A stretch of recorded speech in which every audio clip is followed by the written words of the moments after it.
Hello, everyone. Welcome back to the Viking podcast. I'm your host, Jackson Bundy, alongside Callum and Hayden John Goldberg. And today we're going to be talking about the James Harden trade and along with the championship games that just happened this past weekend in the NFL.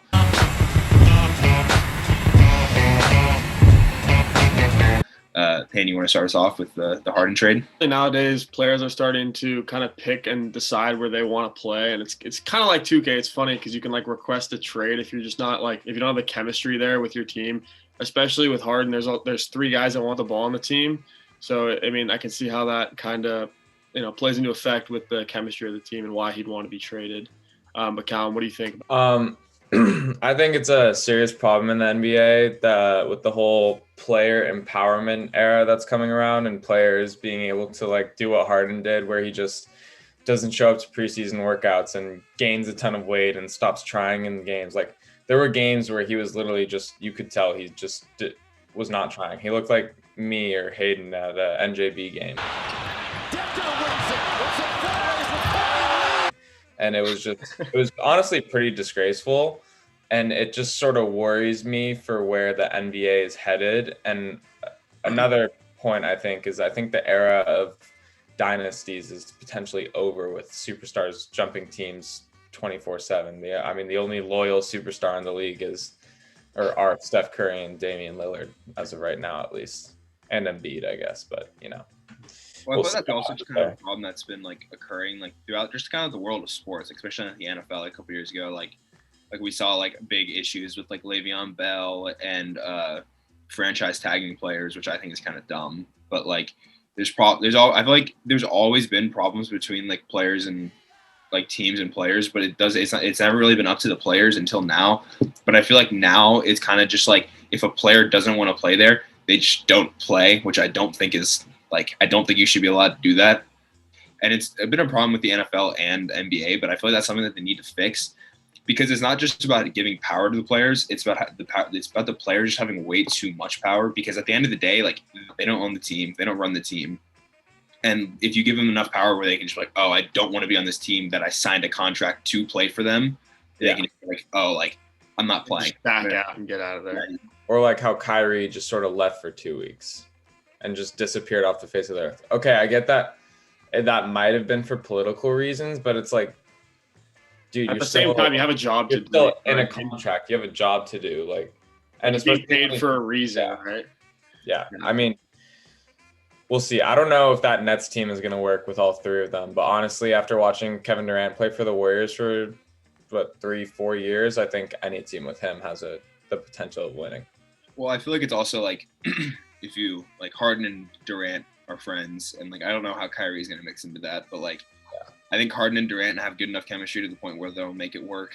And I feel like Kyrie might kind of find his way into it, and it's going to be a really hard team to guard. Like they can all shoot, they're all more or less threats at any level. Like their problem is going to be that they're not going to be able to play any defense on the other side of the ball, and they have zero bench depth. But I mean, when you have scorers like that who are going to put up a combined 70 plus points a game every game, then you're always in it. All right, and Jackson, I really wanted to get into this, man. I know you were a big Brady fan, bro, and I know it's pretty crazy, right? Well, I saw the stat. So when Tom Brady won his first Super Bowl, Mahomes was like 6 years old or something like that. And I was crazy to me. Like, I don't even like Brady that much. And I think he's the GOAT. Like just after hearing that and seeing him because he just got traded, right? And so he's on the Bucs now, and now they're going to the Super Bowl. So I want to hear kind of your thoughts on that and what you think. Like it hurts a little bit because it's like he left. But at the end of the day, like he's my second favorite player of all time. So like I'm gonna root for him. Like I want him to win. But it does hurt. But like I was thinking about this today, it's just like it's so crazy that like we're 18 and he's been in 10 Super Bowls from the time that like we were born. Like half the amount of time that we've spent in our entire lives, he's been going to Super Bowls. But like I don't know, the games where I wish there wasn't the PI call at the very end of the game. It kind of ruined it. Even though I do think that like you do call it there just because like you don't grab the person's jersey at the end of the game, like that's kind of just like it was blatant enough to the point where they need to call it. So you want Tom Brady to win. Callum, Who you want to win the Super Bowl, baby? Let's hear it. How about neither of them? I don't like either of the teams. Just cancel football. One thing I gotta say before we finish up is Rodgers has said his future is uncertain in Green Bay, and I think the Niners should redeem the mistake they made 16 years ago by drafting Alex Smith first and bring Rodgers home, baby.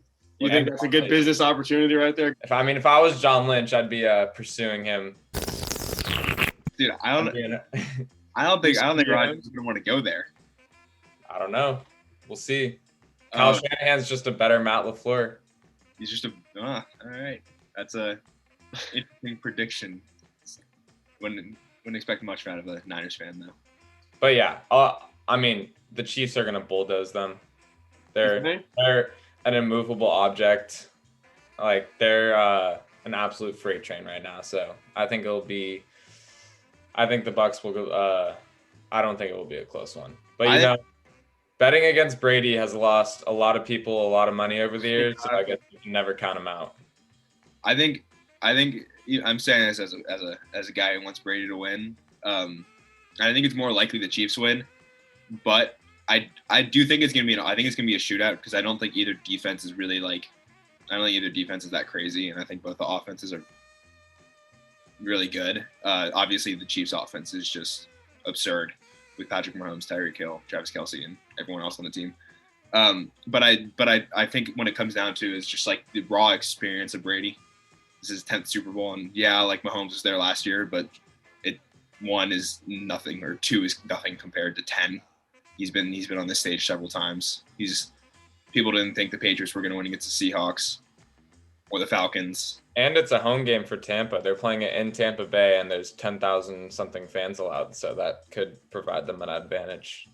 Well, yeah, I was thinking about that. It's just it's weird because it's never happened before, so it could just have just massive effects on the game just playing at home.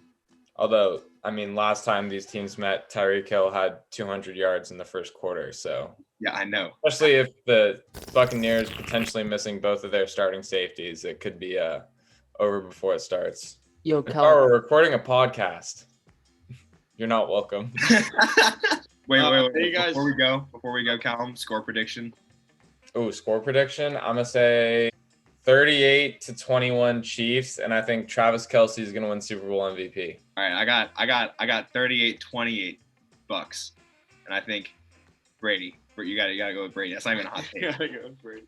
All right. Well, all right, guys. Make sure you guys check back in for next week's podcast. We're gonna have all the updates on the Super Bowl, and just make sure you guys stay tuned for that. With that being said, guys, thank you for watching, and we'll see you next week.